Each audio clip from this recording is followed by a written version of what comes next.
नमस्कार, फर्स्ट बिहार झारखंड देख रहे हैं आप। मैं हूं आपके साथ आर्यन आनंद। बड़ी पैकेज, बड़ी राहत, और ये राहत है 20 लाख करोड़ की। इससे पहले भी 2000 लाख करोड़ की पैकेज की बात की गई थी। पीएम केयर फंड में कई लोगों ने पैसे जमा करवाए थे, क्योंकि कोरोना की महामारी से सरकार के साथ साथ आम जनता भी लड़ाई लड़ रही थी, और यही कारण था कि पीएम केयर फंड में भी कई सारे पैसे जो आम नागरिक थे वो डाले थे, ताकि देश सशक्त हो। खैर, कल प्रधानमंत्री नरेंद्र मोदी ने जब जनता को संबोधित किया तो हर कोई ये सोच रहा था कि लॉकडाउन पर चर्चा होगी। फिलहाल लॉकडाउन पर भी चर्चा उन्होंने की और कहा कि 18 तारीख के बाद से जो लॉकडाउन होगा वो रंगीन होगा, कलरफुल होंगे, लेकिन रियायत का जो दायरा बढ़ रहा है उसके बाद संक्रमण भी बढ़ रहा है। ऐसे में जो 20 लाख करोड़ की बात कही और ये पैकेज दिया गया, क्योंकि कहा गया कि अब भारत खुद अपना सामान बनाएगा। एक तरफ जहां उन्होंने इशारों में इस बात को भी बताया कि चाइना का कहीं ना कहीं बहिष्कार हुआ है, क्योंकि बात की थी उन्होंने लोकल और वोकल की। खैर, हर राज्य ने अपनी प्रतिक्रिया दी है। ऐसे में जो बिहार के सबसे बड़े विपक्ष हैं राजद, उनसे भी जानना ज़रूरी है कि इस राहत पैकेज को वो कैसे देखते हैं। इन तमाम मुद्दों पर चर्चा के लिए हमारे साथ मौजूद हैं राजद के विधायक सह मुख्य प्रवक्ता भाई वीरेंद्र। 20 लाख करोड़ की राहत पैकेज देने की बात कही प्रधानमंत्री नरेंद्र मोदी ने, और कहीं ना कहीं कांग्रेस ने कई राज्यों में इसे सराहा है, कई मुख्यमंत्रियों ने इसे सराहा है। ऐसे में राजद का स्टैंड क्या है सर?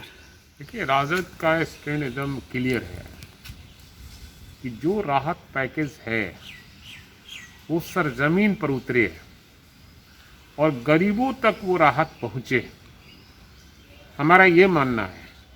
लेकिन आज तक देखा गया है कि माननीय प्रधानमंत्री जी का जो घोषणा होता है, एक तो कोरोना का पूरे विश्व में ये संक्रमण फैला हुआ है। आज इस स्थिति में इन्होंने जो घोषणा किया है पैकेज का, वो पैकेज हमको लगता है कि ये कई राज्यों में चुनाव है, उसको देखते हुए भी इस पैकेज का घोषणा इन्होंने देर से किया है।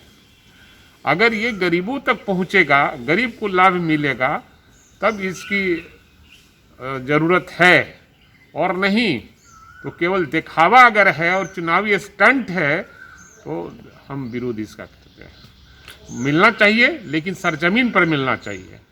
केवल कागज में, दिखावे में, घोषणा में नहीं रहना चाहिए।